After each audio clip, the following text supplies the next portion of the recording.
Welcome back to the Tahoe Real Estate Show. Scott Peters joins us for MUN CPA. Scott, tax season right around the corner. Everybody's worried about that April 15th filing deadline. Get a couple extra days this year. Yeah. Deductions. What can you deduct from 2016 going on your tax return this year? I know you've been a real proponent of research development credits. How's that work?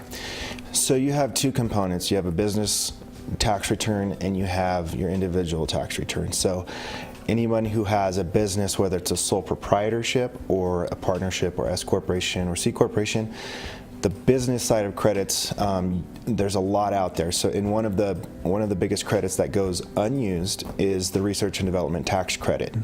It's unique to businesses that create new products, designs, and are things that are in the technical in nature. Sure. So one of the things is like architectural construction companies that design new things.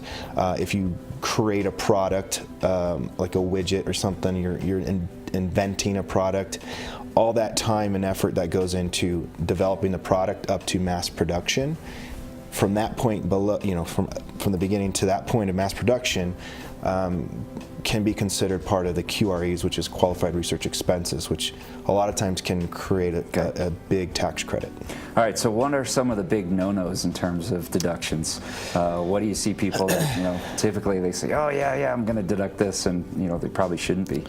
Well, yeah, personal expenses, obviously, like grocery stores, like, department stores, clothing stores, those kinds of things. Sometimes you'll see those come through general ledgers and in a business accounting. People would like to try to write those things off, but obviously you can't write off anything that's personal on a business return. Right. On individual returns, you have your itemized deductions, or mortgage, interest, property taxes, cash contributions. Sometimes people get real aggressive with their property donations. So if you go to the Goodwill and you drop off stuff, right. When it gets to a certain amount, you have to have really good documentation. And if you get over $5,000, you have to have an appraisal. So right. You have to be very careful when you get into the bigger numbers on on those kinds of deductions. How about vehicle usage? I've got a business, right? Yeah. I lease a company car, but I use it for personal use as well. How does that work? So you would want to take a percentage of that's business. So obviously, if the IRS always looks at, business, you can use your car as a business expense, but they're always going to say you've used that for personal business or personal things as well.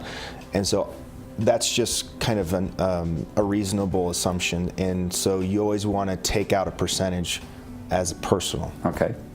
All right, so obviously you have to stay up on the tax code. There's a lot of things that are new for 2016. Are you taking new clients this year? What are the first steps? Yeah, so we'll take new clients. Obviously, sooner the better. If you call, 2 weeks before April 15th, we probably won't have time to see you because we're handling our current clients. We have an obligation to them, get those done timely. So if you can get a hold of us and give us a call, 3 or 4 weeks before the filing deadline, we can meet with you. If you're a new client, we'll do a consultation. All right, that's going to do it for this week's edition of the Tahoe Real Estate Show. Big thanks and shout out to Scott Peters from MUN CPA, Robert G. Scott, Adam Spicer, and the rest of the contributors to the Tahoe Real Estate Show.